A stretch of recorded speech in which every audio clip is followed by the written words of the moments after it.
Sahrul belum masuk ya ini Sahrul. Sama Andi, Pak. Gimana, Hendra?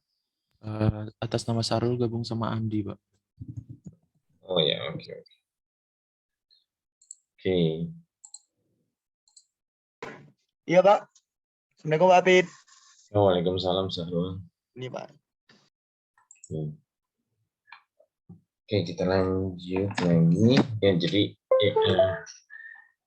D ini kadang disebut sebagai interplanar spacing atau kadang juga disebut sebagai interplanar distance ya. Nah, hubungannya dengan lattice parameter itu adalah lattice parameter yang dibagi dengan akar dari H kuadrat, K kuadrat, dan L kuadrat. HKL ini merepresentasikan Miller indices ya dari bidang yang diamati atau yang dianalisis. Gitu. Jadi misalnya kita mengamati bidang 400, maka HKL-nya adalah H-nya 4, K-nya 0, dan L-nya 0. Atau kita mengamati misalnya bidang 11, maka H-nya 1, K-nya 1, dan L-nya 1. Oke, kita lanjutkan ya. Jadi HKL ini sudah saya jelaskan kemarin. Ya. Ini adalah bidang yang saling paralel, kemudian jarak di antaranya itu disebut dengan interplanar spacing atau interplanar distance, seperti yang digambar ini ya. Jadi bidang yang berwarna hijau itu saling paralel dengan bidang yang berwarna hijau di sebelah kanan. Ya, jadi mereka ini saling paralel, kemudian jarak di antaranya ya. Jarak di antaranya itu dinamakan dengan interplanar distance atau spacing. Atau bisa juga misalnya seperti ini ya. Jadi, ini sebuah unit cell.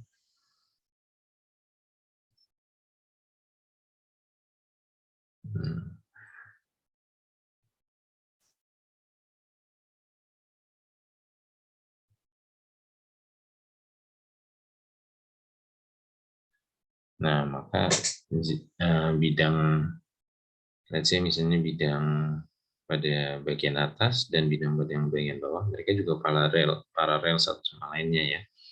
Nah, ini juga jarak diantaranya, ya berarti jarak ini ya, jarak ini dinamakan dengan DHKL, ya. DHKL atau interplanar spacing atau interplanar distance.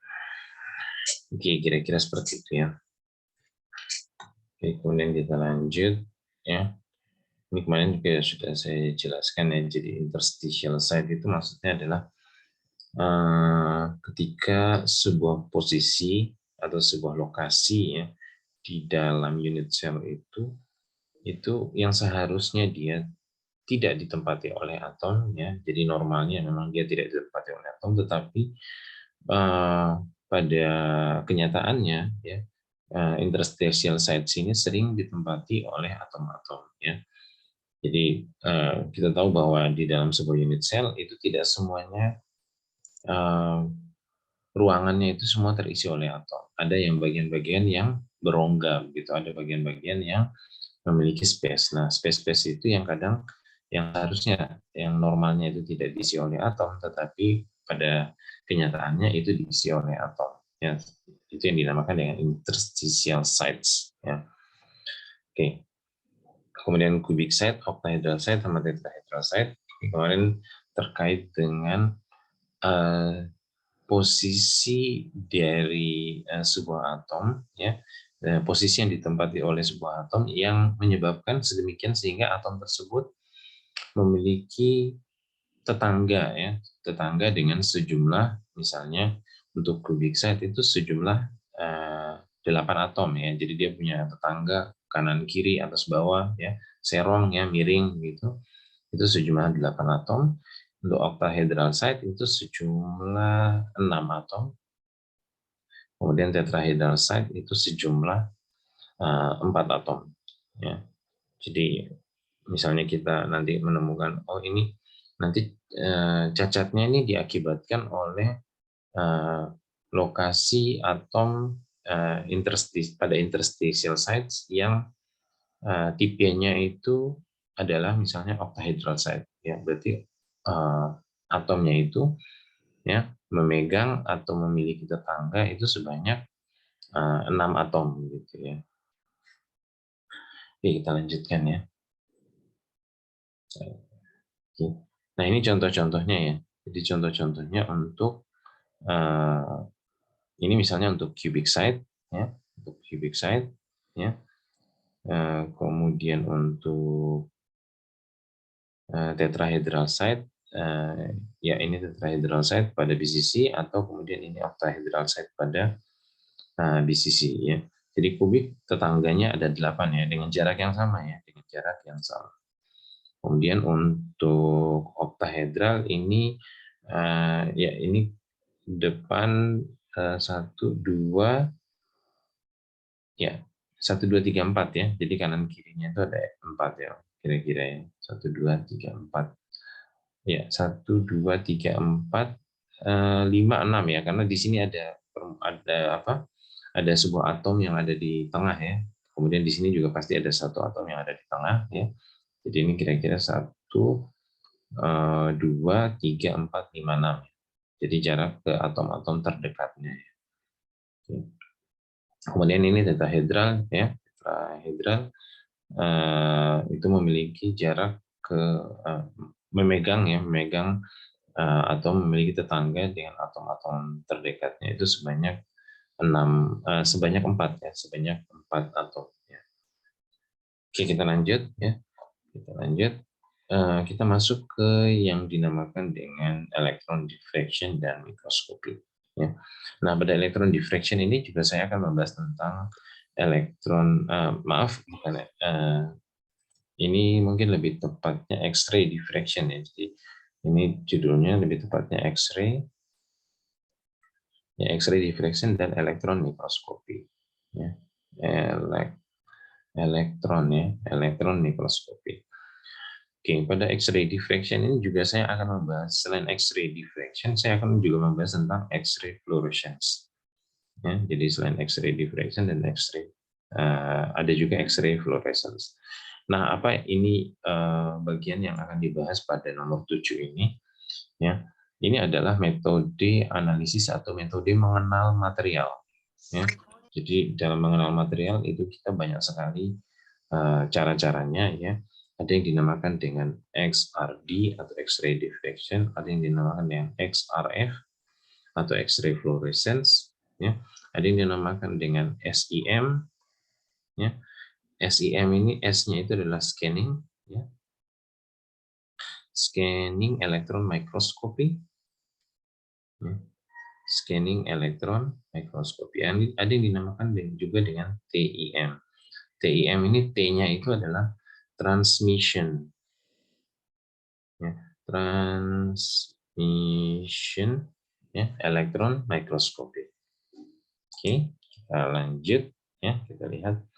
Nah, prinsip kerja daripada X-ray diffraction XRD ya, ini hampir sama juga dengan prinsip kerja dari XRF ya. Jadi prinsip kerja dari XRD ya, ini ya, XRD ini hampir sama dengan prinsip kerja pada XRF ya, tetapi berbeda metode pengambilan datanya ya, berbeda metode pengambilan datanya.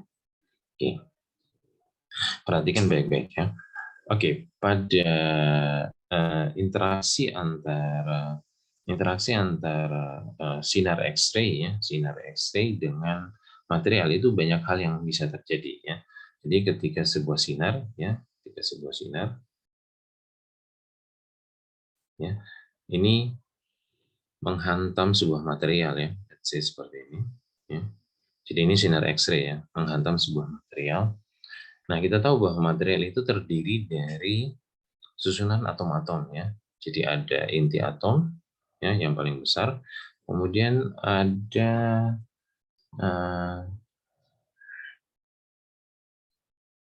ada kulit-kulit atomnya ya, ada kulit-kulit atomnya. Kulit atom.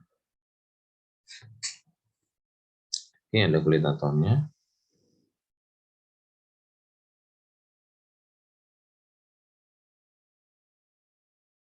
Seperti ini ya. Nah, kulit atom ini terisi oleh elektron-elektron ya. Jadi di sini ada elektron, di sini ada elektron, kemudian di sini ada elektron, elektron, elektron, elektron ya, dan seterusnya ya. Ya, ada elektron. Ya. Oke, kira-kira seperti itu ya. Nah, interaksi antara antara X-ray ya, antara sinar X-ray dengan material ya, khususnya lagi dengan atom ya, lebih dalam lagi dengan atom gitu. Itu ada berbagai macam ya. Ada itu ketika sinar datang ya, ketika sinar datang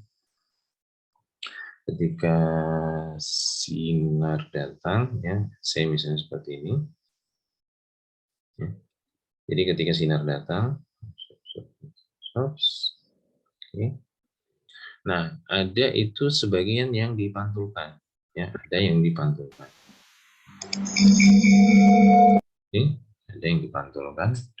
Nah, dipantulkan ini ya, itu harus memenuhi prinsip atau memenuhi persamaan daripada Braggs law tersebut ya. Jadi kondisinya itu harus memenuhi kondisi Braggs law.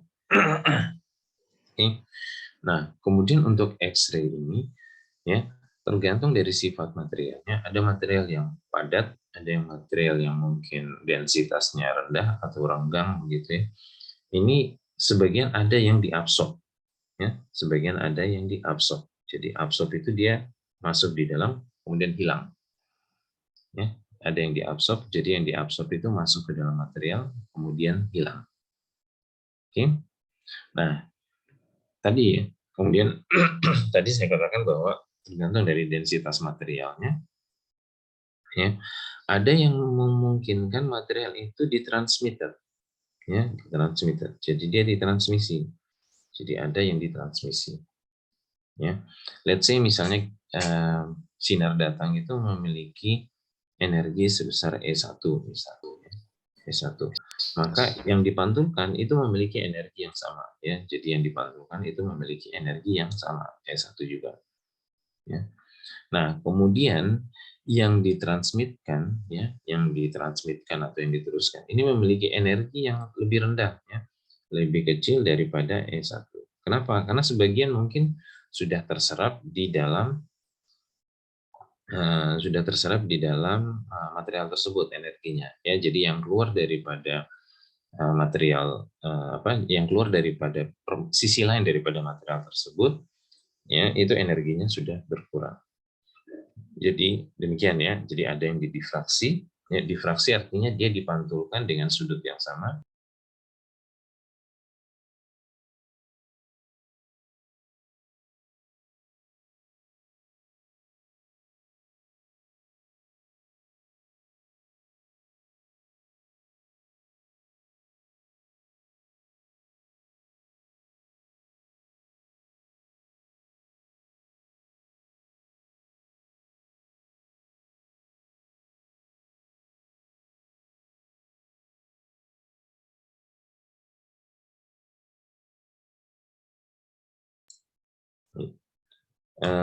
Saya sudah berapa lama mute ya? Barusan, Pak. Oh, barusan ya. Oke. Jadi ada sebagian yang didifraksi, diabsorb, kemudian diteruskan. Ada juga sebagian yang dipantulkan ya, atau di scatter. Ya, di scatter. Di scatter itu arahnya acak ya, arahnya acak. Kalau tadi ini theta 1 ya. Ini juga theta 1. Kalau dipantulkan itu arahnya acak ya. Jadi arahnya itu sebentar saya geser ke sini dulu ya. Nah, geser ke sini ya biar enak. Kalau dipantulkan itu ya, kalau yang namanya dipantulkan itu, nah itu bisa jadi pantulannya itu arahnya tuh acak ya, arahnya tuh acak ya. Dia bisa ke kanan atau misalnya dia bisa dipantulkan juga ke kiri misalnya. Ya. Atau dia bisa dipantulkan balik, dia bisa dipantulkan balik. Jadi bisa dipantulkan balik seperti ini. Bisa juga seperti itu. Ya. Oke, jadi kita sudah identifikasi berapa jenis interaksi material dengan interaksi sinar X dengan material ya. Yang pertama ada difraksi. Difraksi tadi punya catatan ya. tetanya harus sama, energinya harus sama ya. Jadi pantulannya itu harus sama dan energi yang dipantulkannya juga harus sama. Yang berikutnya apa? Absorpsi. Kalau absorpsi artinya sinarnya itu ditelan ya, dikonsumsi semuanya, diserap semuanya oleh material. Ada yang ditransmisi. Ya, ada yang ditransmisi. Ada yang ditransmisi. Kemudian yang keempat berikutnya ada yang dipantulkan atau di scatter ya. Nah, dipantulkan atau di scatter. Ya. Nah, masih ada beberapa jenis yang lainnya, tapi kira-kira yang apa ya, yang terkait dengan apa?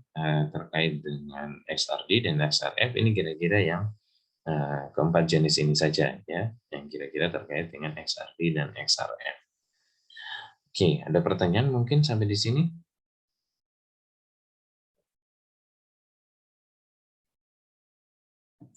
Oke. Nah, membayangkan bagaimana sinar itu terjadi di dalam sebuah material itu kalian bisa membayangkan misalnya kalian menyalakan lampu senter, kalian menyalakan lampu senter, kemudian kalian sinari di kalian pantulkan lampu senter tersebut misalnya di sebuah benda ya. Let's say misalnya kita punya lampu senter, kemudian kita pantulkan ke cermin. Ya, kita pantulkan ke cermin. Misalnya ini cermin ya. Ini adalah cermin. Ya. Nah, kira-kira peristiwa apa yang terjadi yang mungkin ditemukan pada interaksi antara lampu senter tersebut dengan cermin ya. Jadi misalnya ini lampu senter ya, misalnya. Ini cermin. Kira-kira dari 4 peristiwa ini apa yang mungkin terjadi?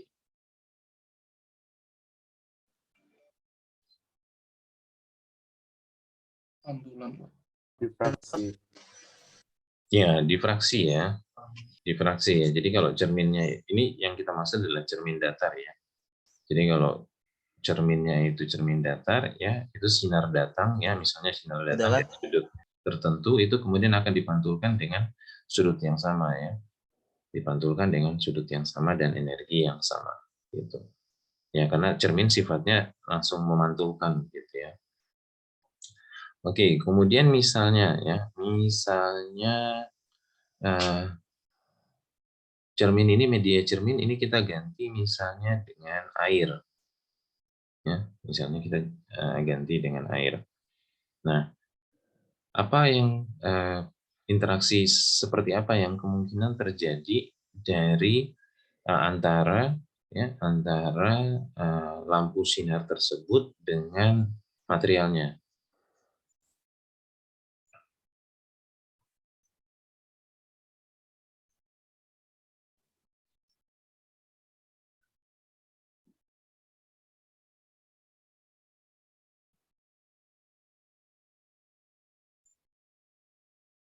Apakah difraksi mungkin terjadi?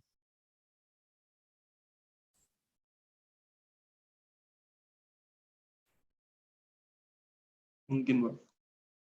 Ya, mungkin difraksi mungkin terjadi ya. Namun peluangnya sangat kecil ya. Peluangnya sangat kecil ya. Kemudian berikutnya absorpsi. Apakah absorpsi mungkin terjadi?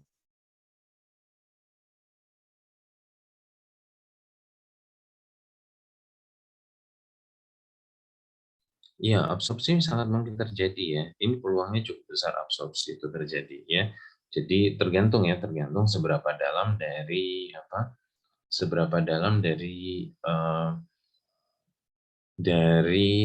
kedalaman air tersebut ya. Jadi misalnya air tersebut punya kedalaman misalnya 4 cm misalnya ya. Jadi air tersebut punya kedalaman 4 cm ya.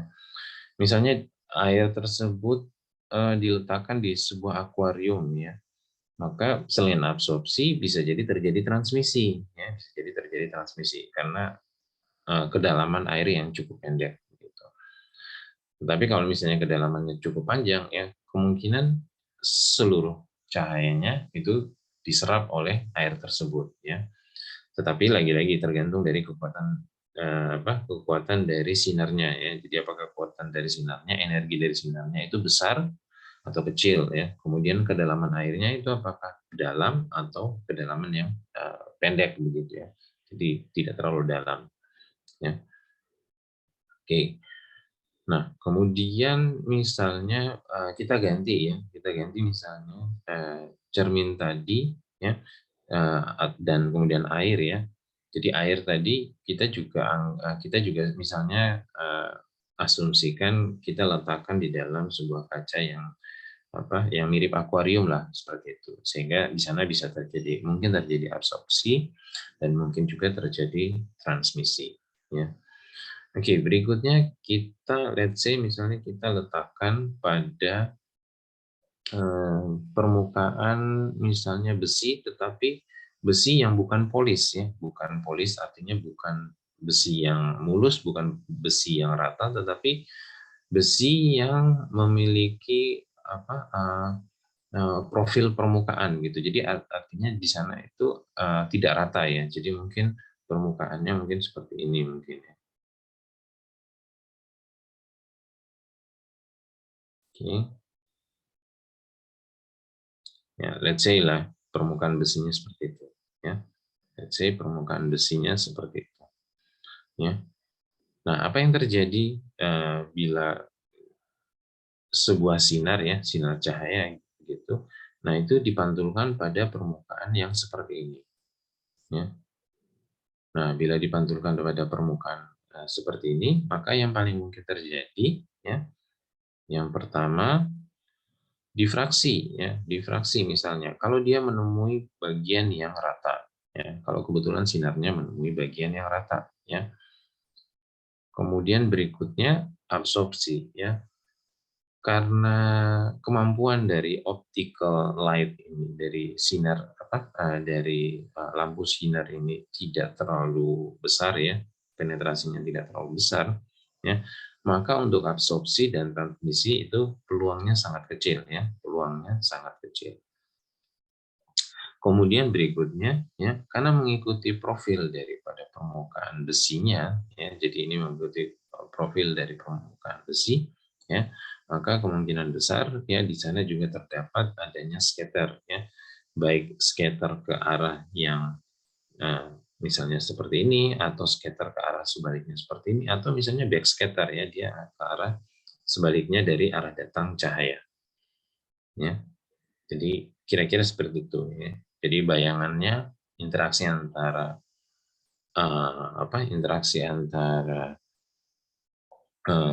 sinar, ya, sinar X-ray dan sebuah material kira-kira seperti itu. Oke, kita kembali ke XRD, ya. Kita kembali ke XRD.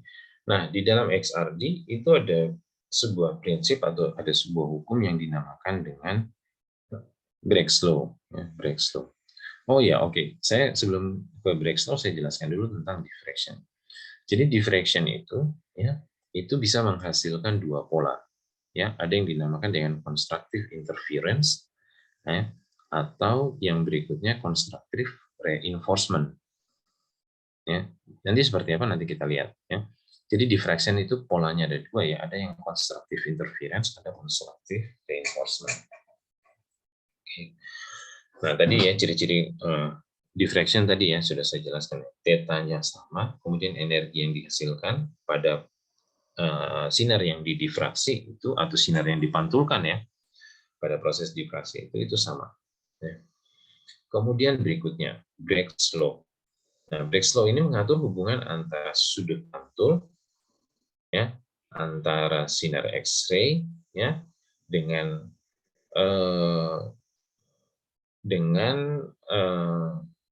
panjang gelombang, ya, dengan panjang gelombang tertentu yang dipantulkan atau yang didifraksi, ya, pada sebuah bidang dengan jarak antar plan atau jarak antar bidang atau interplanar distance-nya itu yang tertentu juga, ya. Jadi pada sudut tertentu, ya, sebuah sinar dengan gelombang yang diberikan, begitu ya, gelombang yang tertentu juga, ya, dia akan dipantulkan pada bidang yang tertentu juga, ya. Jadi tergantung dalam Bragg's law itu ada hubungan antara sudut, ya, sudut pantul, kemudian hubungan juga dengan panjang gelombang dari sinar X-ray-nya, kemudian hubungan juga dengan panjang antara bidang yang paralel atau interplanar distance atau interplanar spacing. Ya. Oke, diffractometer, ya, berikutnya diffractometer itu adalah alat, ya, untuk melakukan pengukuran dengan metode XRD. Ya. Jadi kalau metodenya diffraction, alatnya itu namanya diffractometer, ya, X-ray diffractometer. Ya. Jadi nanti alatnya itu menggerakkan sampel, ya, dan juga sinar X-ray-nya itu, ya, sesuai dengan kebutuhan dari pengukurannya. Ya, nanti kita lihat, ya, apa yang dimaksud dengan theta, apa yang dimaksud dengan 2 theta, dan seterusnya. Oke, kita lanjut ke yang berikutnya. Oke, nah ini adalah Bragg's law, ya. Jadi ini adalah Bragg's law, ya. Dinamakan Bragg's law karena yang menemukan namanya Braggs, ya. Yang menemukan namanya Braggs, ya. Nama lengkapnya siapa? Nanti bisa cari di internet, ya. Kira-kira yang menemukan itu namanya Braggs. Oke. Nah, Bragg's law ini menemukan bahwa, ya, dia menemukan bahwa dua kali, ya, interplanar spacing kali sin theta itu sama dengan n kali lambda, di mana n ini adalah bilangan bulat, ya, integer number. Kemudian lambda ini adalah panjang gelombang, ya, panjang gelombang dari sinar X-ray yang datang. Ya. Jadi hubungannya itu, ya, DHQL, ya, DHQL itu kira-kira berbanding terbalik dengan sin theta dan berbanding lurus dengan lambdanya, ya. Oke. Theta itu adalah half angle, itu adalah setengah dari total sudut datang dan total sudut yang terdifraksi, ya. Jadi kalau misalnya ini bidang pantulnya, ya, ini sinar datang, ya, ini sinar pantul, ya, ini theta, ya, ini theta, ya.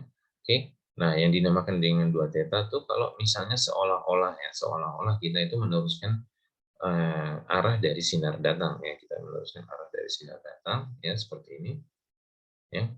Nah, kemudian ini juga nilainya adalah theta, ya, sehingga total antara sudut dari sinar datang dan sudut dari sinar pantul itu totalnya itu adalah kira-kira 2 theta. Nah, setengahnya itu disebutnya dengan half angle, atau theta itu disebutnya dengan half angle, ya. Jadi setengah dari sudut, ya. Karena sudut totalnya itu yang dihitung itu adalah besarnya sudut datang ditambahkan dengan besarnya sudut pantul. Oke, jadi ini incoming, ya, ini incoming, ya, ini yang diffracted, ya, diffracted. Ini yang diffracted, ya. Oke, ada pertanyaan sampai di sini?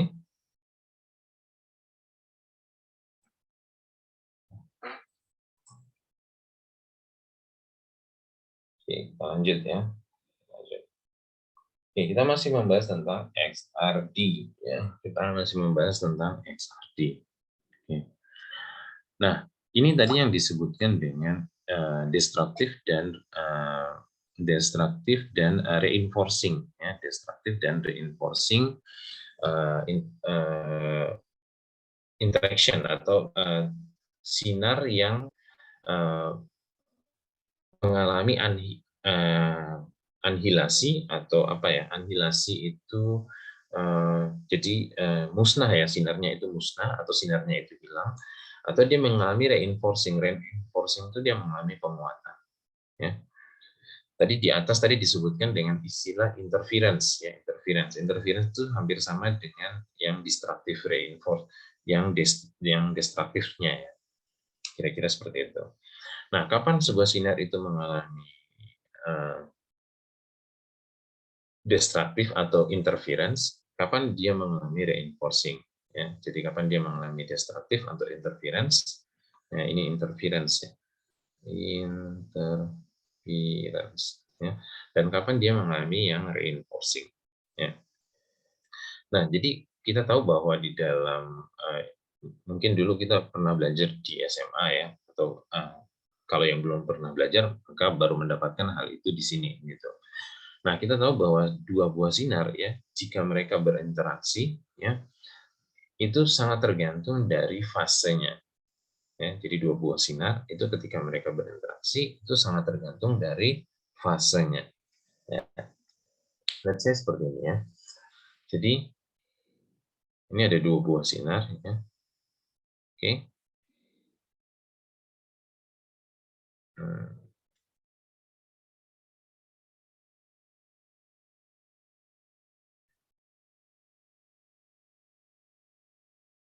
Nah, oke. Jadi ini sinar yang pertama, saya taruh lambda 1, ini sinar yang kedua, lambda 2. Oke. Nah, sinar yang pertama dan sinar yang kedua, ini mereka berada pada jalur yang sama. Ya. Kemudian di sana terdapat interaksi antara kedua sinar tersebut. Ya. Dan mereka ya satu sama lain itu mereka tidak berada di dalam fase yang sama. Ya. Maksudnya apa tidak berada di dalam fase yang sama ya, yaitu ketika mereka misalnya yang satunya yang pada satu fase ya, pada satu titik yang sama ya, pada satu titik yang sama, sinar yang satu berada pada kondisi ketika dia berada pada gunung ya, pada area gunung atau pada area puncaknya ya. Sinar yang lainnya berada pada area yang bagian yang lembah ya, atau bagian yang paling rendahnya ya. Jadi satu berada pada daerah yang tinggi ya, atau daerah gunung tadi saya sebutkan ya, yang satunya itu berada pada daerah yang lembah ya, atau daerah yang rendah ya. Nah, ketika terjadi seperti ini ya, jadi ketika seperti ini yang satu sinar intensitasnya tinggi, yang satu sinar intensitasnya rendah ya, maka mereka berinteraksi satu sama lainnya dengan menjumlahkan intensitasnya. Jadi yang satu intensitasnya tinggi dijumlahkan dengan yang intensitasnya rendah ya. Hasilnya apa? Hasilnya adalah mereka cancel each other ya. Jadi mereka saling meniadakan ya, mereka saling meniadakan ya. Akhirnya sinar yang dihasilkan dari interaksi seperti ini ya, itu adalah sinar yang mengalami pelemahan atau sinar yang hilang sama sekali. Jadi dia dimusnahkan atau mengalami pemusnahan ya. Jadi dia bisa mengalami pelemahan ya, pelemahan atau dia bisa musnah ya, musnah. Oke. Kira-kira seperti itu ya. Dua sinar yang tidak dalam fase yang sama ya, tidak berarti dia harus paralel atau dia harus sama begitu antara gunung dan lembahnya. Bisa jadi yang gunung dan lembahnya ini geser-geser sedikit ya. Jadi bisa jadi misalnya di sini gunungnya ya, di sini gunungnya ya, lembahnya misalnya titik terendahnya atau lembahnya itu berada di sini. Tetapi mereka selalu tidak dalam satu fase yang sama ya. Nah, kalau maksudnya mereka tidak berada bukan dalam satu fase yang sama ya, saya koreksi, tetapi mereka tidak berada dalam satu titik yang sama ya. Tetapi kalau jika mereka berada di dalam satu titik yang sama, mereka akan mengalami pemusnahan. Jadi karena yang intensitas yang tinggi itu meng-cancel intensitas yang rendah ya. Namun misalnya kalau sinar kedua ya, let's say misalnya sinar pertama seperti ini, as it is, Kemudian sinar kedua misalnya mengalami pergeseran ya. Jadi lembahnya itu ada di sini ya. Let's say misalnya lembahnya bergeser ke kanan begitu. Nah, yang seperti ini nanti hasil interaksi antara kedua sinar tersebut itu nanti mengalami pelemahan ya, pelemahan ya. Karena kenapa tidak hilang ya? Karena puncaknya di sini, puncak gunungnya dan titik terendah dari lembahnya ini mereka masih not in phase, tetapi mereka tidak berada pada titik yang sama, begitu. Ya, jadi mengalami pelemahan, ya, mengalami pelemahan. Oke, nah kondisi ini terjadi pada kasus untuk X-ray diffraction, ya, kondisi ini terjadi pada kasus X-ray diffraction apabila hubungan antara sin theta ini, ya, apabila hubungan antara sin theta ini itu tidak sama dengan lambda dibagi dengan 2D, ya. Jadi hubungan antara sin theta itu tidak sama dengan lambda dibagi 2D. Ya. Oke, itu yang sinar yang mengalami interference atau destruktif. Oke, berikutnya kita menuju ke sinar yang mengalami reinforcing atau penguatan. Ya. Nah, dua buah sinar ya ketika mereka berinteraksi dan mereka in phase, ya, mereka berada dalam fase yang sama. Jadi ini lambda 1, ini lambda 2, ya. Kemudian seperti ini. Oke. Ini juga berada di dalam fase yang sama, ya. Maka hasilnya mereka akan saling menguatkan, ya. Jadi hasil interaksi dari kedua sinar tersebut, ya, maka itu intensitasnya itu semakin dijumlahkan, ya. Jadi total intensitasnya itu menjadi kira-kira 2 kalinya, ya. Kira-kira menjadi 2 kalinya, kira-kira seperti itu. Ya. Nah, sehingga karena mereka saling menguatkan, sehingga mereka menjadi lebih mudah terdeteksi, ya, karena intensitasnya tinggi, intensitasnya banyak, gitu, ya. Jadi intensitas yang dihasilkan itu tinggi, sehingga mereka menjadi lebih mudah terdeteksi, gitu, dibandingkan dengan yang intensitas yang lemah, ya, dibandingkan dengan intensitas yang lemah, apalagi yang mengalami kemusnahan atau yang hilang sama sekali, ya. Nah, reinforcing ini terjadi, ya, reinforcing ini terjadi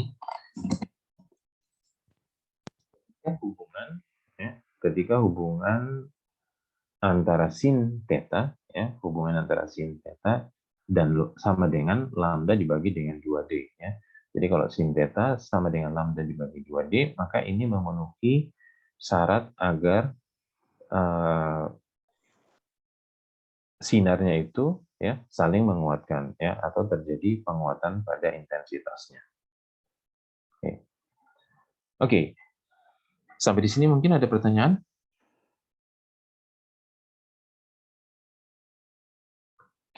Oke, belum, kita lanjut, ya. Kita lanjut. Nah, ini untuk yang XRD, ya. Ini untuk yang XRD, ya. Nanti kita masih di XRD, nanti kita akan bahas yang XRF seperti apa, ya. Nah, kita kalau melihat pada konsep terkait dengan XRD ini, ya, kita lihat di sini, ya, di gambar B ini, ya. Kita lihat di gambar B ini bahwa kita melihat bahwa atom-atom tersusun pada bidang, ya.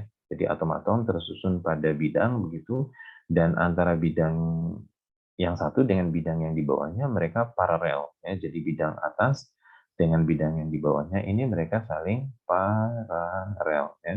Paralel, ya. Nah, ketika kondisinya seperti ini, ya, ketika kondisinya seperti ini, ya, maka bisa dengan metode XRD ini, ya, metode XRD ini kita bisa mengidentifikasi sebuah atom, ya. Jadi kita bisa mengidentifikasi material itu terdiri dari atom apa saja, ya, terdiri dari atom apa saja, dan struktur kristalnya, ya, dan struktur kristalnya itu terdiri dari bidang-bidang apa saja, ya.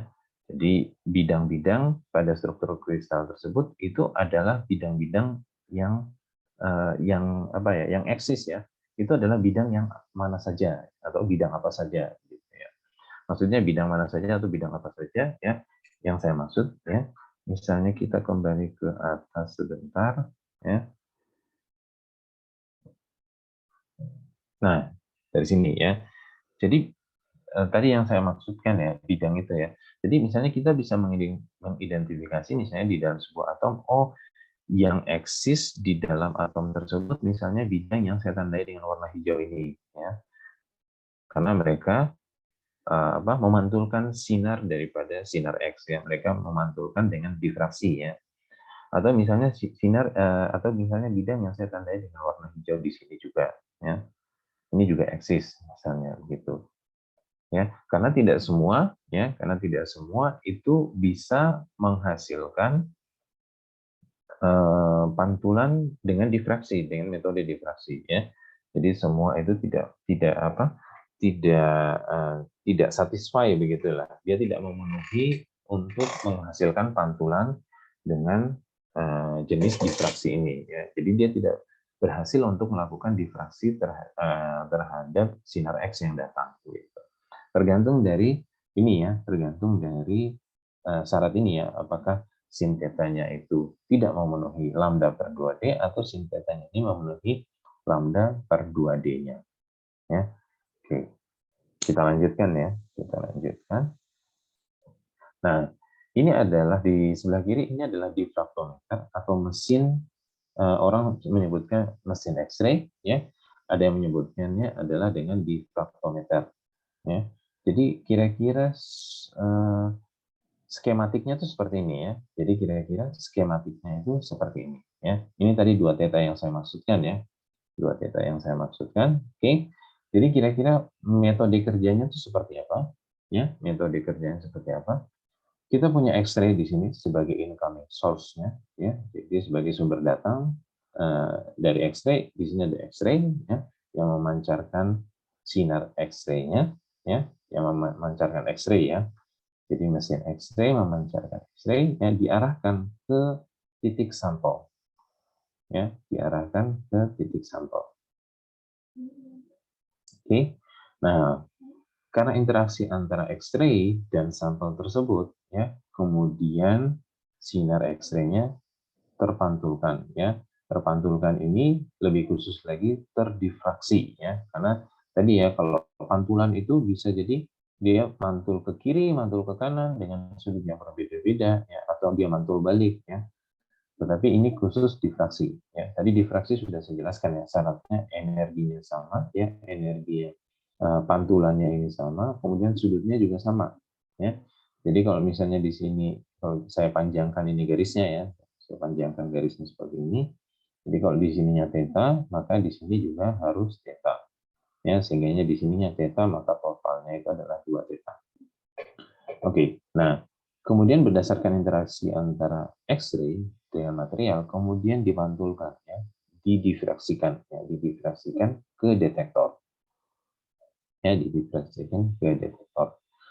Nah, detektor ini kemudian menangkap, ya, detektor ini kemudian menangkap, ya, berapa intensitasnya, ya, berapa intensitasnya, kemudian berapa theta, ya, berapa theta dari sinar yang didifraksikan tersebut atau yang dipantulkan tersebut. Ya. Jadi detektor akan menangkap berapa intensitasnya, ya, dan pada sudut berapa ya X-ray tersebut dipantulkan atau didifraksikan. Oke. Nah, berdasarkan hasil tangkapan dari detektor X-ray ini, kemudian disalin ke dalam sebuah grafik. Ya, disalin ke dalam sebuah grafik. Grafiknya berisi intensitas dari X-ray. Intensitas itu kira-kira banyaknya sinar yang datang lah, gitu, atau yang tertangkap. Gitu ya. Intensitas versus 2 theta. Ya, intensitas versus 2 theta. Ya. Nah, kita kembali lagi ke rumus tadi ya. Saya catatkan di bawah saja ya. Sin ya, theta sama dengan lambda per D. Ya, sin theta sama dengan lambda per D. Oke. Karena kita tahu bahwa panjang gelombang dari X-ray itu konstan ya, jadi ini konstan. Oke. Kemudian jarak antar bidang yang paralel ya, ini juga konstan. Ya. Sehingga seharusnya ini juga menjadi sebuah nilai yang konstan atau bisa diukur dan bisa diprediksi karena semuanya konstan ya. Jadi kalau kita memakai panjang gelombangnya sekian ya, kemudian sudutnya sekian, maka kita bisa prediksi oh D-nya itu berapa ya. Jadi D ya sama dengan lambda dibagi dengan sudut θ-nya ya. Kira-kira seperti itu. Nah, dari nilai D ini ya, kemudian kita juga bisa memprediksi berdasarkan persamaan interplanar spacing di awal kemarin ya, minggu sebelumnya ya. Kita refresh back ya ke atas. Nah, ini ya. DHQL ya, kemudian A dibagi dengan akar dari H kuadrat plus K kuadrat plus L kuadrat ya. Kita lihat ya. Tadi di nilai D, nah di sini ya. D itu sama dengan A0 ya, lattice parameter dibagi dengan akar H kuadrat plus K kuadrat plus L kuadrat ya. Ini D karena bisa diketahui ya, ini bisa diketahui. A0-nya juga itu sifatnya adalah konstan ya, karena panjang ya lattice parameter dari sebuah unit sel tidak akan berubah-ubah ya, tidak akan berubah-ubah ya. Kalau misalnya BCC ya selalu seperti itu, FCC selalu seperti itu. FCC yang berisi atom-atom besi ya seperti itu. FCC yang berisi atom-atom aluminium ya seperti itu, tidak akan berubah-ubah. Sehingga HQL-nya bisa diketahui ya, nilai daripada HQL ini bisa diketahui. Sehingga ya, kita bisa mengetahui bahwa ya dari sudut pantul ini kita bisa mengetahui ya. Saya gambarkan kembali ya. Ini sinar datang, ini atom, ini atom ya. Sinar datang, kemudian sinar terpantul ya, ini theta, ya. Nah, dari hubungan seperti ini ya, ini D-nya ya, DHQL-nya. Nah, dari hubungan seperti ini ya, kalau kita sudah tahu 2 sin theta ya, nanti misalnya kita tahu oh 2 sin theta-nya itu ada di daerah kira-kira 38 derajat misalnya. Di sini ya 38 derajat. Maka kita akan tahu oh oke, berarti sinar ini ya, intensitas ini begitu ya, intensitas dari sinar X-ray ini itu dihasilkan ya, itu dihasilkan dari ya bidang 111 yang memantulkan atau yang mendifraksikan sinar X-ray ya. Jadi itu terjadi pada pantulan pada interplanar distance tersebut, itu terjadi pada sudut misalnya 38 derajat ya. Kemudian berikutnya ya, pada sudut misalnya let's say di sini 44 atau 45 derajat. Nah, sinar ini ya, intensitas ini itu dihasilkan dari sinar yang dipantulkan pada bidang 200 gitu, pada bidang 200 ya. Ya, jadi mudah ketahuannya ya. Kemudian misalnya pada sudut 65 juga, misalnya di sini 65 derajat ya. 65 derajat akan juga bisa ketahuan oh oke, sudut ini ya, sudut ini itu dihasilkan, intensitas pada sudut ini itu dihasilkan dari pantulan ya, pantulan sinar X pada bidang 220 ya, pada bidang 220 ya. Kita pernah pelajari kemarin ya, bidang 11 itu seperti apa ya. Kemudian nanti bidang 200 juga kemarin sepertinya sudah dipelajari juga ya. Nah, begitu juga untuk bidang 220, 311, 222, 400 dan seterusnya. Ya. Nah, jadi dari situ kita akhirnya bisa tahu, oh oke, berarti penyusun struktur penyusun di dalam material saya itu terdiri misalnya dari 111, 200, 220, 311, 222 dan yang lain. Ya, ini bisa berasal dari ini kalau misalnya kita punya maaf, kita punya misalnya unsur penyusunnya ini hanya satu atom ya, misalnya hanya satu jenis material atau hanya satu atom ya. Tetapi kalau misalnya yang kita miliki misalnya alloy ya campuran begitu, maka di sini akan banyak muncul sudut dengan keterangan atom yang berbeda-beda ya. Jadi misalnya kita punya alloy antara misalnya iron misalnya iron, karbon, misalnya aluminium, ya, silikon dan seterusnya ya. Maka di sini akan muncul puncak-puncak untuk iron. Dia akan tunjukkan oh ini puncak untuk iron 111 misalnya. Ini adalah puncak untuk karbon misalnya 112 misalnya dan seterusnya. Jadi ini khusus tampilannya untuk satu atom. Tetapi misalnya untuk tampilan untuk yang alloy ya nanti di sini ada keterangan misalnya di sini ada Fe misalnya ya. Fe ya Fe misalnya 111 misalnya di sini karbon misalnya maaf kalau karbon tidak ya karena karbon itu cukup amorfus ya dia tidak akan dipantulkan ya. Aluminium ya ini saya koreksi ya karbon tidak dipantulkan ya.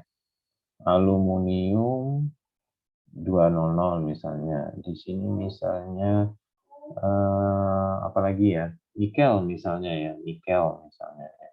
Nah, di sini akan ditambah keterangan atomnya apa saja misalnya. Itu kalau yang alloy gitu.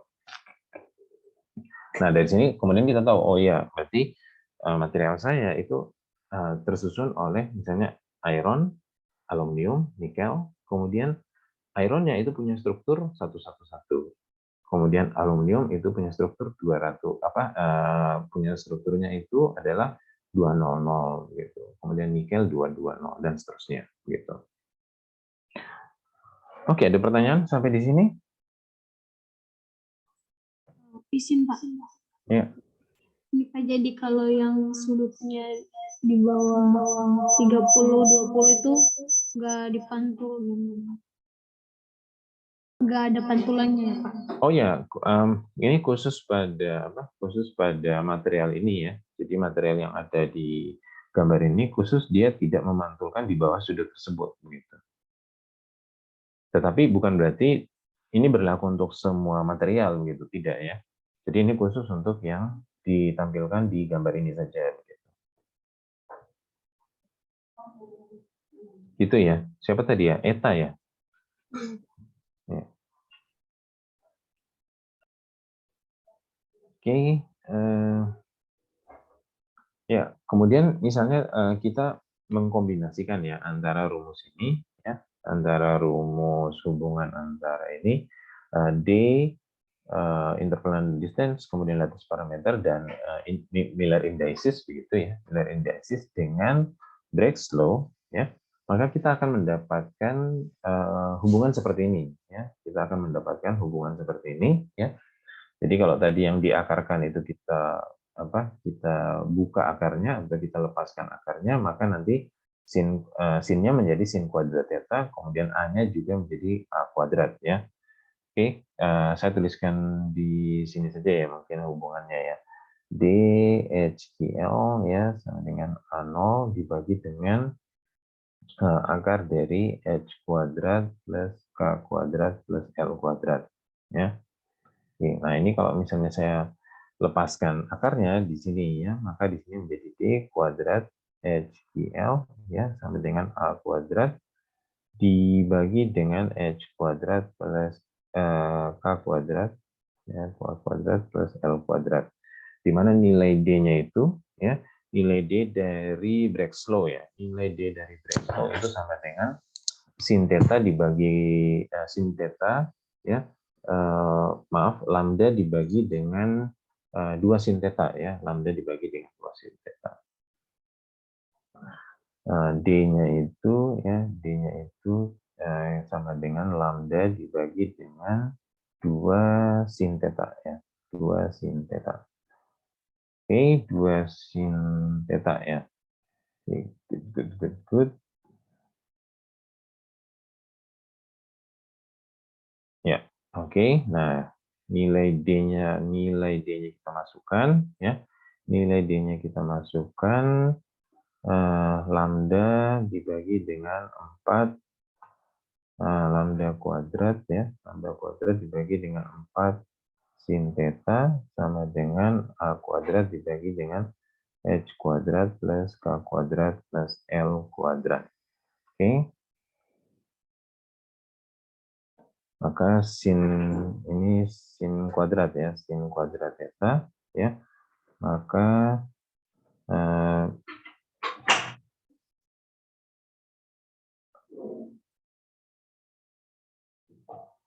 sin kuadrat theta itu sama dengan lambda kuadrat ya, lambda kuadrat per A kuadrat ya, dikalikan dengan 4 ya. Sin kuadrat theta sama dengan lambda kuadrat ya, A kuadrat dikali dengan H kuadrat plus K kuadrat plus L kuadrat. Oke, kira-kira seperti ini ya. Lambda kuadrat dibagi dengan A kuadrat dikalikan 4 ya. Oke, kira-kira seperti ini ya. Ini kurang lambda kuadratnya ya. Ini kurang lambda kuadrat, jadi di sini nanti ada lambda kuadratnya ya. Oke, jadi sin kuadrat theta sama dengan lambda kuadrat dibagi dengan A kuadrat dikalikan 4 ya, dikalikan dengan H kuadrat tambah K kuadrat tambah L kuadrat. Oke, jadi kalau kita menggabungkan antara Break-Slow dan interplanar spacing atau interplanar distance, nanti persamaannya kira-kira menjadi seperti ini. Nah, dari persamaan ini ya, kemudian kita dapatkan bahwa karena kita mengidentifikasi beberapa nilai yang beberapa parameter yang pasti nilainya itu konstan ya. Jadi misalnya kayak ini ya, lambda nilainya pasti konstan ya, lambda nilainya pasti konstan. Oke. Kemudian A ya, lattice parameter ini juga nilainya pasti konstan. Ya, nilainya pasti konstan ya. 4 juga konstan ya. Oke.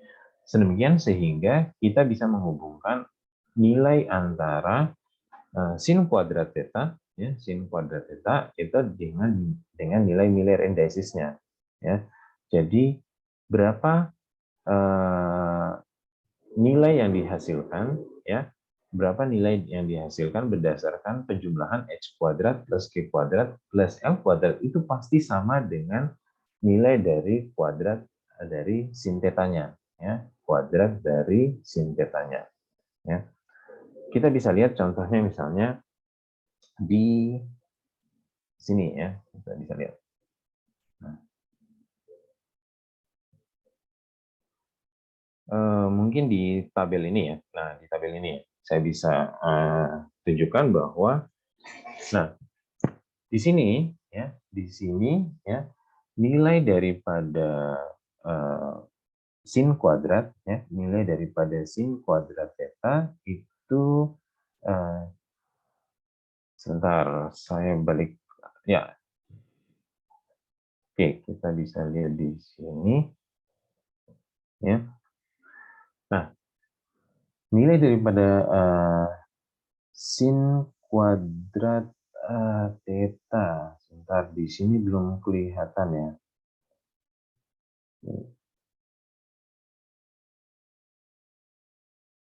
Oke, mungkin sebelum menuju ke sana kita bahas dulu ya. Kita bahas dulu yang beberapa bidang yang mungkin yang memungkinkan terjadinya peristiwa difraksi ya. Jadi yang memenuhi jadi berdasarkan hubungan antara sin kuadrat theta dan penjumlahan dari H kuadrat plus Q kuadrat plus L kuadrat ini ya, itu memungkinkan hanya beberapa bidang saja ya, itu yang bisa menghasilkan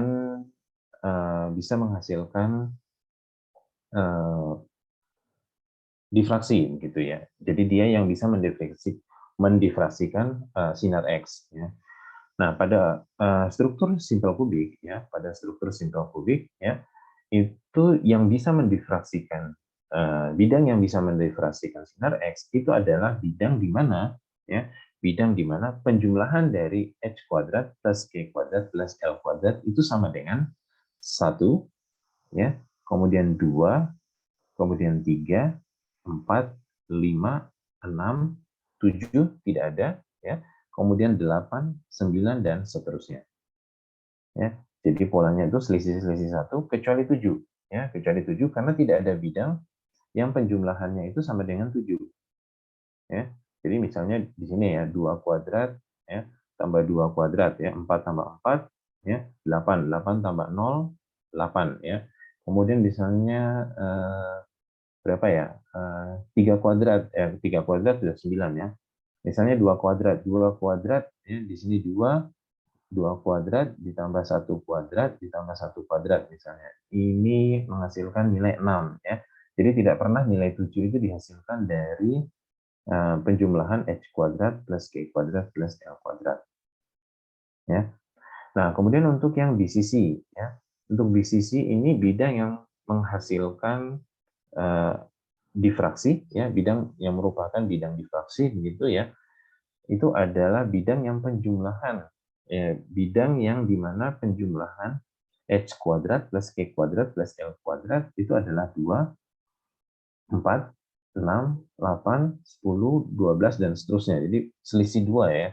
Jadi 2 kemudian ditambahkan 2 dan seterusnya ya. Jadi deretnya itu selisihnya 2, 2, 2, 2, 2 dan seterusnya. Oke. Kemudian untuk FCC ya.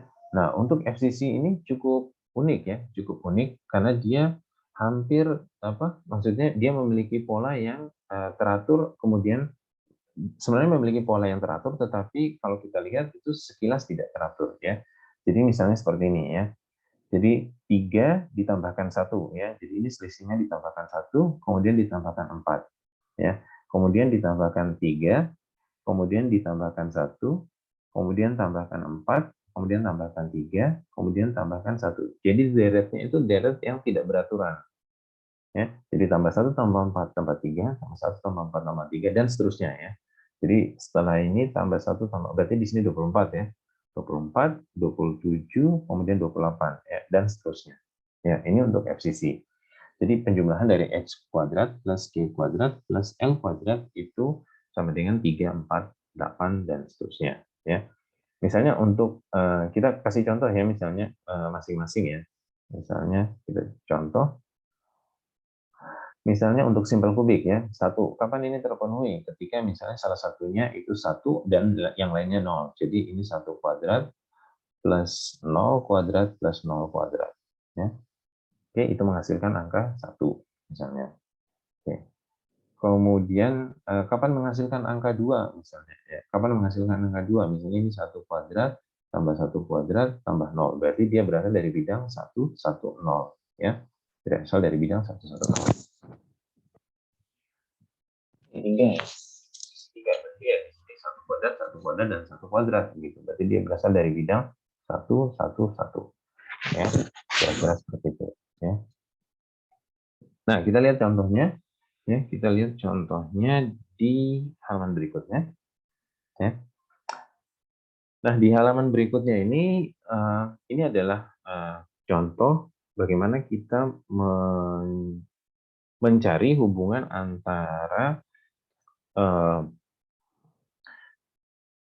sinar ya, antara sinar yang muncul intensitasnya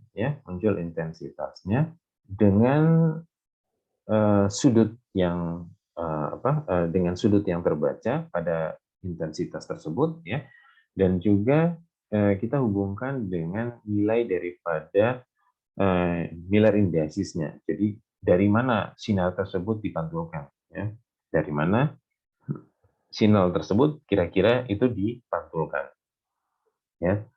Nah, contohnya misalnya seperti ini ya. Jadi kita punya misalnya pada puncak pertama ya itu muncul pada tutetanya adalah 20,20 ya. 20,20 ini kita ambil tetanya saja ya. Kita ambil tetanya saja berarti sekitar 10,10 ya. Jadi kita ambil tetanya saja berarti sekitar 10,10 derajat ya. Nah, theta ini kemudian kita buat sin kuadrat tetanya. Jadi sin 10,10 kemudian dikuadratkan. Ya, jadi sin 10,10 kemudian dikuadratkan, itu didapatkan hasilnya adalah 0,0308. 0,0308. Nah, 0,0308 ini ya, ini dibagi dengan nilai peak pada puncak pertama. Jadi ini kita buat relatif terhadap puncak pertama ya, karena di sini ada beberapa puncak ya. Jadi ini kita bagi semua dengan relatif dengan puncak pertama. Kita ingin lihat apakah masih konsisten dengan nilai peak yang ada yang ditemukan gitu ya. Jadi apakah dia juga muncul pada puncak pertama, pada puncak kedua dan seterusnya ya. Nah, jadi kita bagi dengan 0,0308. Jadi nilai sin kuadrat theta ini kemudian kita bagi dengan 0,0308. Nah, pada puncak pertama itu masih konsisten ya. Ya, karena jelas ya, dia dibagi dengan dirinya sendiri ya. Dia dibagi dengan dirinya sendiri 0,0308. Oke. Didapatkan peak 1 ya. Ini menunjukkan pada puncak keberapa dia muncul gitu ya. Nah, kemudian yang untuk peak yang kedua kita juga hitung ya. Kita juga hitung berapa dia muncul pada 2 theta berapa ya. 2 theta ini kemudian kita bagi 2 sehingga didapatkan theta sekitar 14 ya, 14,36 ya. 14,36. Nah, ini kita hitung nilai sin theta kuadratnya. Sin theta kemudian dikuadratkan, kita dapat 0,615, kita bagi dengan 0,0308. Dapatnya adalah 2. Ya, dapatnya adalah 2. Masih konsisten ya, masih konsisten juga berada pada puncak yang kedua. Seterusnya kita dapat sampai puncak ke-8 semuanya masih konsisten. Ya. Semuanya masih konsisten. Ya. Nah, nilai ini kemudian karena tadi kita lihat hubungannya di atas ya. Kita lihat hubungannya di atas itu sebentar.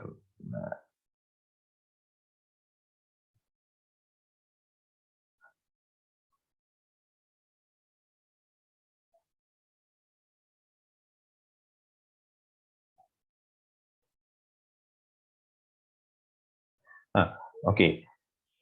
Sebentar saya lihat dulu ya, sin kuadrat theta.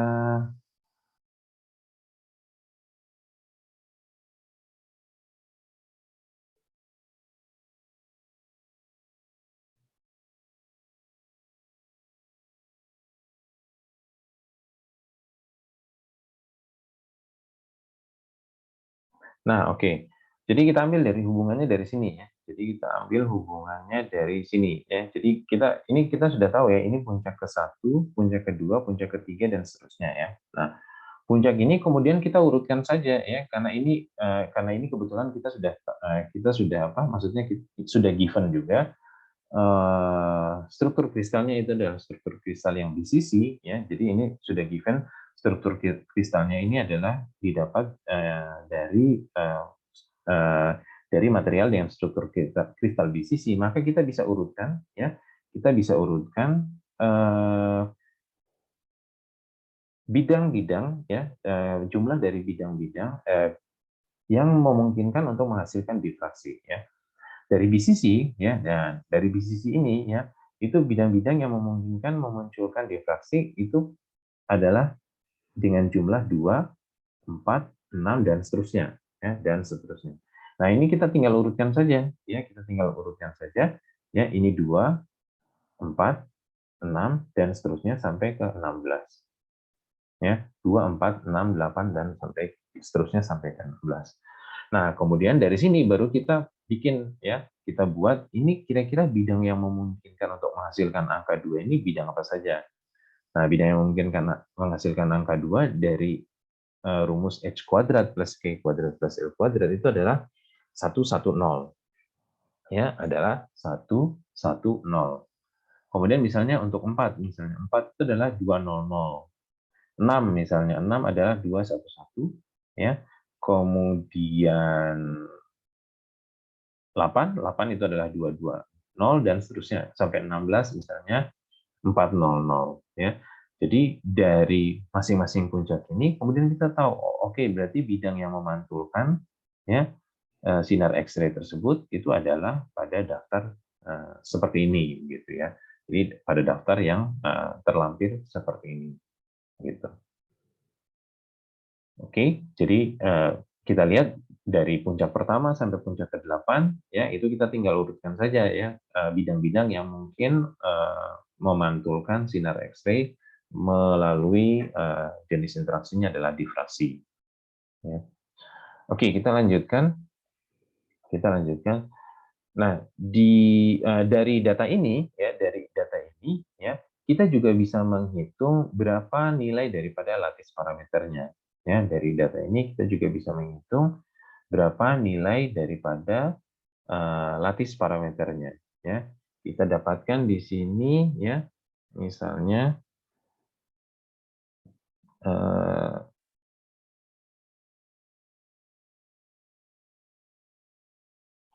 ya, di sini nilai daripada lattice parameternya adalah A kuadrat ya sama dengan lambda kuadrat ya, lambda kuadrat dibagi dengan sin kuadrat theta dikalikan 4 dikalikan dengan h kuadrat tambah k kuadrat tambah l kuadrat. Oke. Nah, dari persamaan ini ya, kemudian kita tinggal hitung berapa nilai dari A-nya. Kita masukkan lambdanya. Nah, lambdanya ini sebentar saya lihat buku referensinya dulu ya. Ini sepertinya tidak tertulis di sini. Lambdanya itu sekitar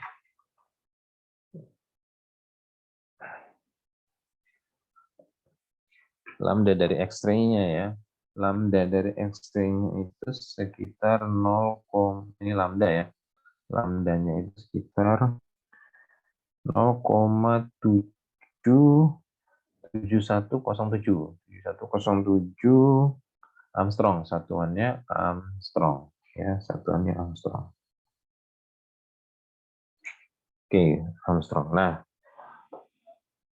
kemudian kita masukkan saja semuanya ya. Jadi lambdanya kita masukkan 0,7107 Armstrong, kemudian sin kuadrat theta nilainya ada di sini ya. Nilainya ada di sini sin kuadrat theta misalnya ini untuk D400-nya ya.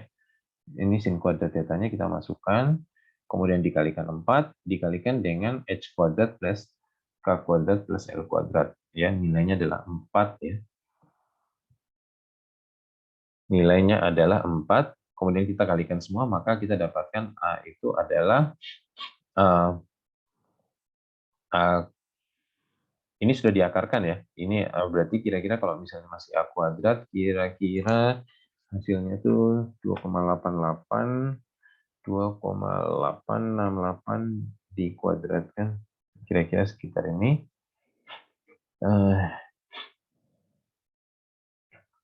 Ini sekitar 8,225 Armstrong kuadrat ya. Ini Armstrong kuadrat, maka nilai A-nya sekitar 2,8 ya, 2,868 Armstrong ya. Oke, dan di sini dikatakan bahwa nilai ini itu cocok ya, cocok dengan nilai daripada lattice parameter dari sebuah atom, dari sebuah besi ya, atom besi dengan struktur BCC ya, dengan struktur BCC. Oke. Nah, sampai di sini mungkin ada pertanyaan? Bertanya Pak, untuk mengetahui nilai lambdanya gimana ya Pak? Maksudnya lambda ini given. Tadi saya tidak memberikan nilainya. Lambda ini given, diberikan. Kalau untuk mengetahui nilai lambda ya mengukur panjang gelombang daripada sinar X-ray-nya gitu. Tapi kalau misalnya dalam metode XRD kita pasti tahu gitu. Jadi kalau kita beli alat kita pasti dikasih tahu, oh ini lambdanya sekian gitu.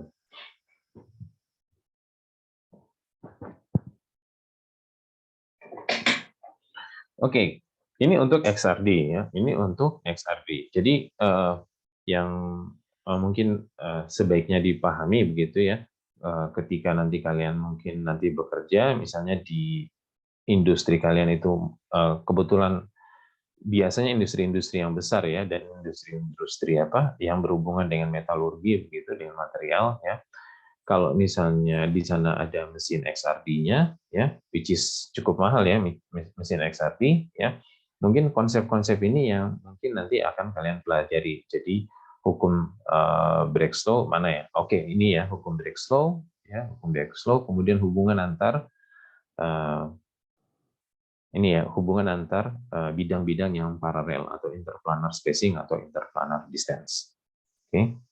Nah, hubungan-hubungan seperti ini yang kalian ketahui.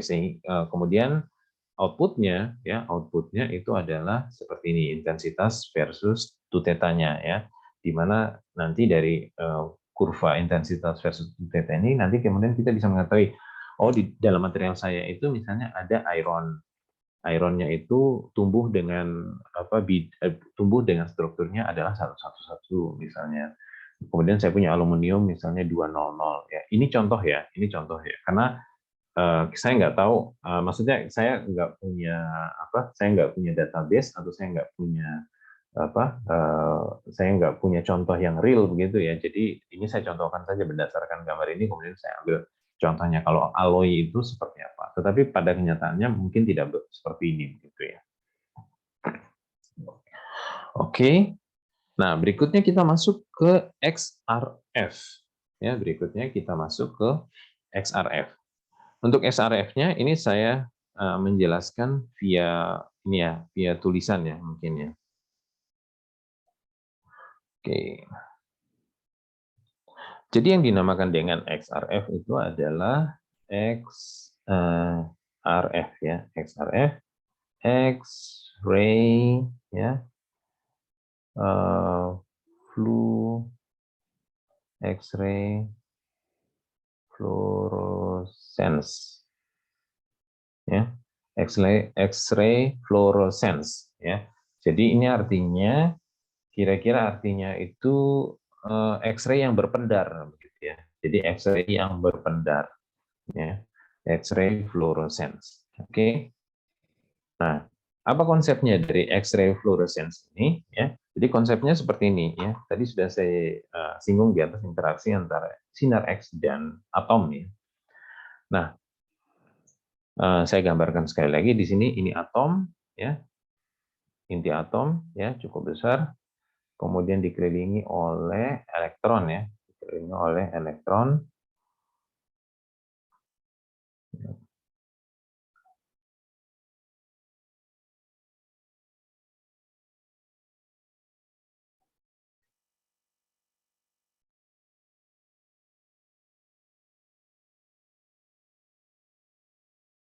Dikelilingi oleh elektron.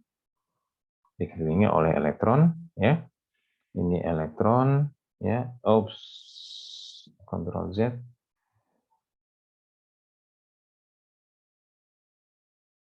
Ini elektron ya, ini elektron ya, elektron ya, banyak elektron ya di sekitar inti atom itu. Nah, kira-kira seperti itu. Nah, ketika sebuah sinar X ya datang gitu ya. Jadi ini ada sinar X incoming gitu ya, dia datang. Nah, kalau menggambarkan kalian tahu nggak kalau misalnya menggambarkan apa bedanya menggambarkan sebuah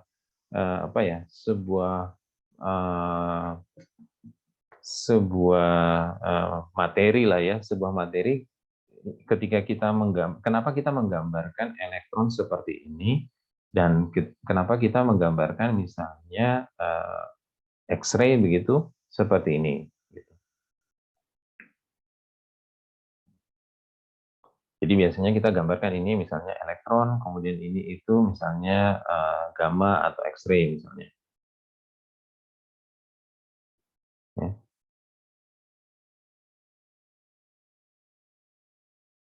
Oke, jadi gini ya. Jadi kalau sebuah elektron ya, ini kita belum masuk ke matematika, ke fisika inti ya. Kalau fisika inti itu lebih complicated lagi ya. Tetapi saya jelaskan Mungkin fisika secara umum saja ya. Jadi kalau sebuah materi ya, sebuah materi itu maksudnya sebuah benda begitu ya. Apa ya? Sebuah apa ya? Materi itu ya sebuah benda ya, tetapi ini benda ini yang saya maksudkan ini adalah benda itu adalah misalnya elektron, gamma atau X-ray ini ya. Kalau benda tersebut dia hanya membawa energi saja, ya dia hanya membawa energi saja, maka bisa kita gambarkan sebagai sebuah garis lurus seperti ini. Ya. Contohnya misalnya elektron. Contohnya lagi misalnya sinar alfa ya, sinar alfa juga bisa ya. Atau beta ya. Beta dengan elektron itu berbeda ya. Jadi ada elektron, ada alfa, ada beta. Karena mereka hanya membawa energi saja ya. Oke, berikutnya ya, kalau untuk sinar gamma ya, sinar X-ray ya, mereka itu selain memiliki energi ya, mereka membawa energi, mereka juga punya karakteristik lain. Ya, mereka punya karakteristik lain seperti tadi ya, panjang gelombang. Ya, panjang gelombang itu nanti bisa dikaitkan dengan frekuensi. Ya, sehingga mereka harus digambarkan seperti ini ya, seperti sebuah gelombang ya. Karena selain membawa energi, mereka juga punya tadi ya, panjang gelombang, kemudian frekuensi ya. Jadi itu kenapa sebabnya ketika misalnya divisualisasikan pergerakan dari sebuah X-ray atau misalnya gamma ray, nah itu digambarkan sebagai sebuah gelombang, ya kira-kira seperti itu penjelasannya. Oke, nah kita punya incoming X-ray, ya datang, kemudian hit, sebentar.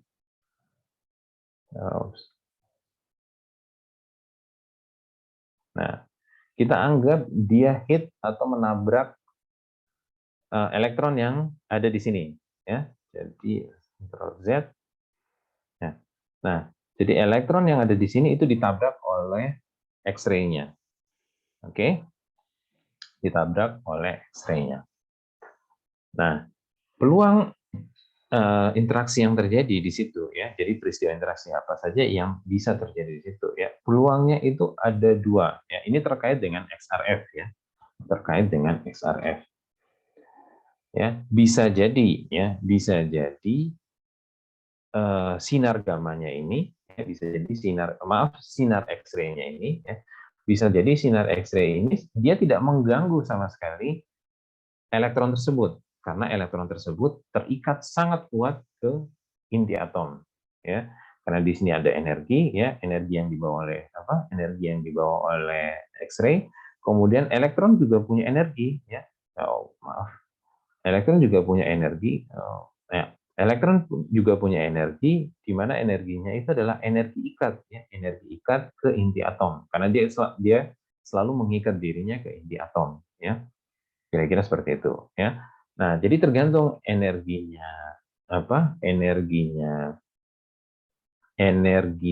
dari X-ray ini, ya, X-ray ini dibandingkan energi dari X-ray ini, ya. Dibandingkan dengan, mungkin saya gambarkan di sini E1 ya. Let's say misalnya di sini saya tulis E1 ya. Ini E1 ya. Ini berbanding dengan E1 seperti apa? E1 ya. Kalau misalnya energi X-ray-nya ini jauh lebih lemah ya, dia jauh lebih lemah ya, jauh lebih lemah dibandingkan E1, maka tidak akan terjadi apa-apa ya, nothing happens. Mungkin X-ray-nya ini hanya akan dipantulkan saja ya. Jadi X-ray ini hanya akan dipantulkan saja ya, hanya akan dipantulkan ya. Ini ya. Dia akan dipantulkan saja ya, mungkin dia dipantulkan sini ya, let's say. Oke. Nah, sekarang ya kita lihat kalau misalnya energi dari X-ray-nya ya, energi dari X-ray-nya itu sama dengan E1-nya ya, dia sama dengan E1-nya. Ya, dia sama dengan nilai daripada E1-nya. Nah, kalau case seperti ini dia mungkin menyebabkan eksitasi. Ya, jadi kalau sinar X-ray nabrak elektron, dia mungkin tereksitasi. Jadi ya, elektron ini ya, Elektron ini tadinya berada di sini ya. Elektronnya itu tadinya berada di sini. Oke, berada di sini. Karena ditabrak oleh X-ray, ya, karena ditabrak oleh X-ray, oops, hilang semua.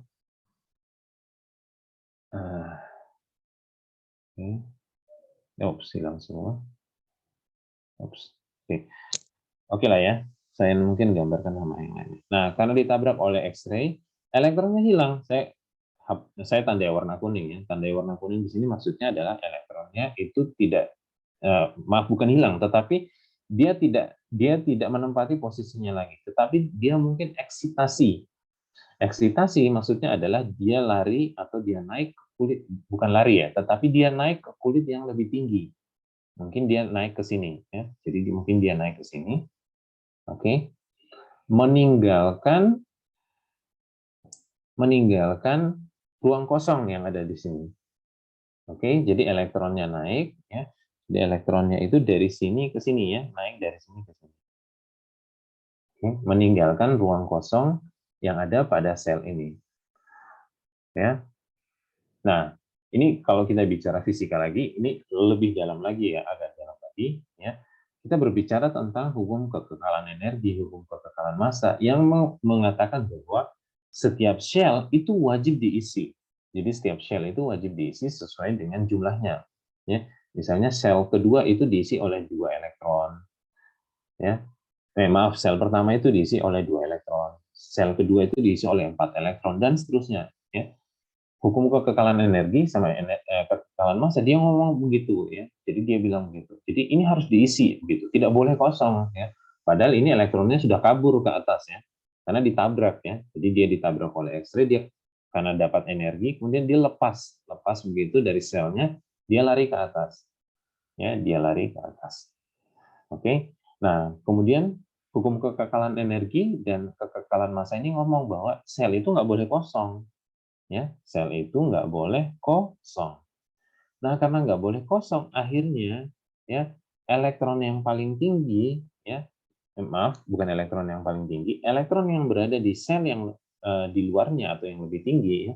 Jadi ini sel yang di luarnya ya. Nah, yang berada di sel yang di luarnya itu dia turun mengisi sel yang di dalam. Ya, jadi elektron yang berada pada sel di luar ini dia turun mengisi yang sel di dalam yang kosong. Oke. Nah, sambil mengisi shell yang terdalam ini ya, sambil mengisi yang shell terdalam itu di dalam ilmu fisika inti ya, ketika elektron itu dia masuk ke dalam ya, itu dia melepaskan yang namanya X-ray karakteristik ya. Jadi sambil lepas dari shell terluar masuk ke sel terdalam ya, itu dia sambil masuk ya, jadi dia masuk lagi ke sini ya, dia masuk lagi ke sini, dia menempati lagi di sini ya, itu dia memancarkan yang namanya X-ray karakteristik. Jadi dia pancarin ini ya, dia pancarin yang namanya ya, yang namanya X-ray karakteristik. Ya, dia mancarin yang namanya X-ray karakteristik. Nah, namanya saja karakteristik, ya, namanya saja karakteristik. Kenapa dinamakan karakteristik? Ya, karena besarnya energi, ya, besarnya energi X-ray tersebut, ya, besarnya energi tersebut itu sama dengan, ya, E1 kurang E2, ya. E1 kurang E2. E1 yang mana? Ya. E1 adalah energi ikat elektron yang berada pada sel kedua. Ya. Kemudian E2 yang mana? Ya, E2 itu yang ini. Ya. E2 itu yang di sini. Ini di sini itu namanya E2. E2 itu adalah energi ikat elektron yang berada pada sel ketiga. Ya, jadi selisih antara sel lah ibaratnya ya. Ya, selisih antara sel. Ya. Jadi selisih antara sel itu adalah energi daripada X-ray karakteristik. Ya. Nah, kenapa lagi bisa nggak dijelaskan lagi? Maksudnya karakteristik itu selain dari in terms of energy, in terms of apa begitu? Nah, kita bisa jelaskan lagi bahwa in terms of energy, maksudnya in terms of energy itu dalam hal energi, selain dalam hal energi juga, selain dalam hal energi, karakteristik ini dimaksud adalah selisih ini, ya, selisih ini itu selalu spesifik untuk masing-masing atom. Jadi misalnya untuk atom aluminium, untuk atom besi misalnya, ya, untuk atom nikel, ya, untuk atom nikel itu semua spesifik nilainya, ya, semua spesifik nilainya. Ya. Sehingga apabila kita mampu mendeteksi X-ray ini, ya, apabila kita mampu mendeteksi X-ray ini, maka kita bisa mengidentifikasi atau menganalisis sebenarnya material ini isinya tuh apa? Isinya aluminium, isinya iron, isinya nikel. Dari mana? Ya dari selisih ini, dari selisih energi X-ray karakteristik, ya.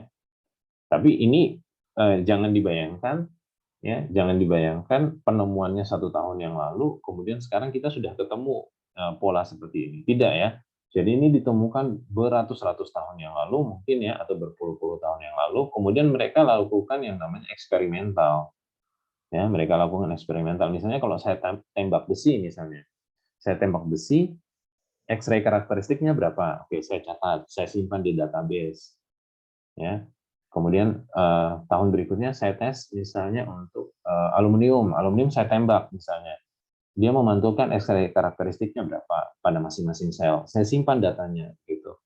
Nah, kumpulan dari database ini, ya, kumpulan dari database ini, ya, kumpulan di dalam database ini baru dimasukkan ke mesin. Baru dimasukkan di mesin XRF tadi, ya. Nah, mesin XRF itu berarti tinggal mencocokkan saja. Oh, kalau keluarnya misalnya sekian elektron volt, misalnya 2 elektron volt. Oke, 2 elektron volt ini cocok dengan misalnya kulit K.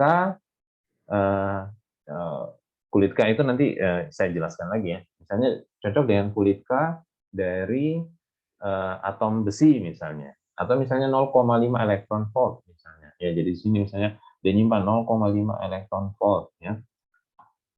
Ya, energinya itu cocok dengan misalnya atom besi pada kulit K misalnya. Misalnya 1,5 elektron volt misalnya. Ini cocok misalnya dengan aluminium, ya, pada kolom L misalnya, gitu, dan seterusnya. Jadi ini database, ya. Ini database yang diukur berulang-ulang kali, ya, dicoba berulang-ulang kali, kemudian dikumpulkan, gitu ya, dikumpulkan database-nya, kemudian mesin X-ray, ya, itu dengan dengan bantuan software itu kemudian mencocokkan saja, gitu. Jadi dia terima X-ray karakteristiknya berapa, dia ukur berapa, kemudian dicocokkan dengan database. Database-nya cocok dengan yang atom ini, kulit ini misalnya, kira-kira seperti itu. Oke, nah jadi kira-kira begitu, ya, metode untuk mendeteksi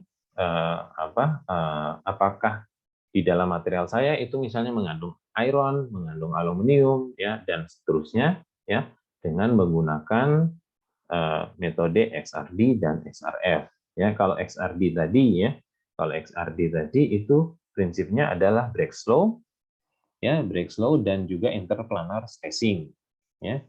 Interplanar spacing, ya. Kata kuncinya itu, ya. Jadi prinsipnya itu adalah Bragg law dan interplanar spacing. Oke. Itu untuk XRD. Ya. Kalau XRF, ya, XRF itu kuncinya itu adalah di X-ray karakteristik. Ya, X-ray karakteristik. Energi yang dimiliki oleh X-ray karakteristik. Ya. Mudah-mudahan bisa membedakan, ya. Jadi kalau misalnya material datang, kita inspeksi dengan XRD, konsepnya seperti ini. Kalau material datang, kita inspeksi dengan XRF, itu metodenya seperti ini. Oke, ada pertanyaan sampai di sini sebelum kita tutup?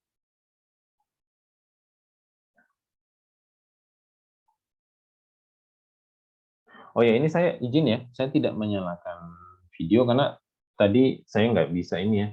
Tadi pagi saya nggak bisa mandi karena ada maksudnya ada pengobatan gitu, ya. Jadi saya nggak bisa mandi. Jadi pagi ini saya nggak mandi, ya. Pagi ini saya nggak mandi, jadi saya nggak menyalakan video, ya. Oke. Iya, Pak.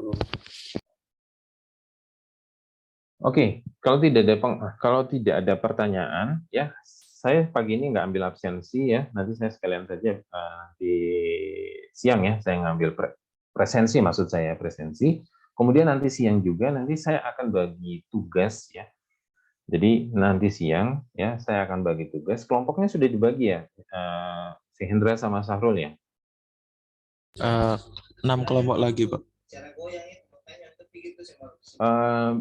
Kalau 6 kelompok berarti satu kelompok berapa itu? Satu kelompok 5, Pak. Itu sudah total A sama B atau bagaimana? Beda-beda, Pak. Oh, Kelas oke. A sendiri, kelas B sendiri, Pak. Masing-masing ya. Oke. Iya, Pak. 6 kali 2 berarti berapa? 6 kali 2 12 ya. 12 bagi 3 berarti 4 ya. 12 bagi 3 berarti 4. Oke lah, nggak apa-apa lah. Oke, nggak apa-apa. Oke. Jadi nanti saya minta kalian untuk buat buat sebentar saya view dulu.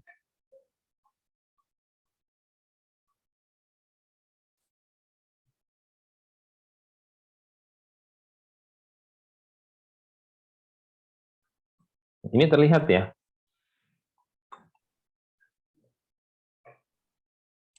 Lihat, Mbak. Oke, terlihat. Jadi nanti masing-masing dari 4 kelompok itu saya tugaskan, berarti 4 kelompok itu membahas tentang XRD, ya. Kemudian 4 kelompok lagi itu membahas tentang XRF, kemudian 4 kelompok lagi itu membahas tentang SEM, dibuat dalam bentuk PowerPoint, ya, dibuat dalam bentuk PowerPoint dan dikumpulkan. Ya, dibuat dalam bentuk PowerPoint dan dikumpulkan. Ya. Nanti siang saja ya, saya bagi itunya ya, saya bagi apa? Saya bagi kelompoknya ya, siapa yang bahas XRD, XRF, dan SEM ya. Nanti pembahasannya itu terdiri dari latar belakang. Latar belakang ya kalian nanti membahas misalnya tentang ya terkait dengan quality control, inspeksi material dan seterusnya gitu. Kemudian masukan teorinya ya. Kemudian setup pengukurannya bagaimana ya. Kemudian kemampuan pengukuran, nanti alat ini mampu mengukur apa saja, kemudian kelebihan dan kekurangannya. Oke. Nanti saya lampirkan juga satu-satu video ya. Nah, kalian bisa bahas dari video tersebut bisa, tapi kalian juga bisa mengembangkan dari video-video yang lain juga begitu. Jadi dari video atau dari referensi lain juga bisa kalian ambil begitu. Jadi tidak terbatas hanya di satu sumber yang saya berikan. Gitu. Oke ya. Ini saya pikir nggak usah dipresentasikan saja ya. Saya pikir ini dikumpulkan saja ya. Nanti setiap orang setiap kelompok mengumpulkan ke email saya begitu ya. Ya, Pak. Gitu ya, Sahrul sama Hendra ya. Iya, Pak. Oke. Ini Sahrul mana nih, Sahrul?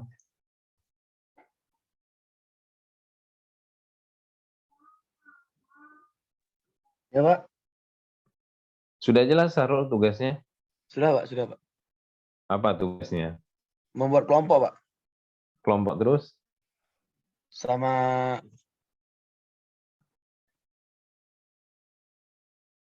untuk kelompoknya itu menjelasin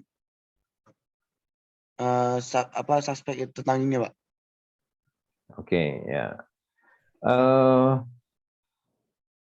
Ini kelompoknya seperti yang kemarin saja atau gimana? Hendra sama Sahrul? Atau mau buat baru? Dibuat baru saja, Pak. Kalau dari kelas A. Sahrul? Kalau untuk kelas B tetap saja, Pak. Berarti sama dengan yang matematika? Iya, Pak. Betul, Pak.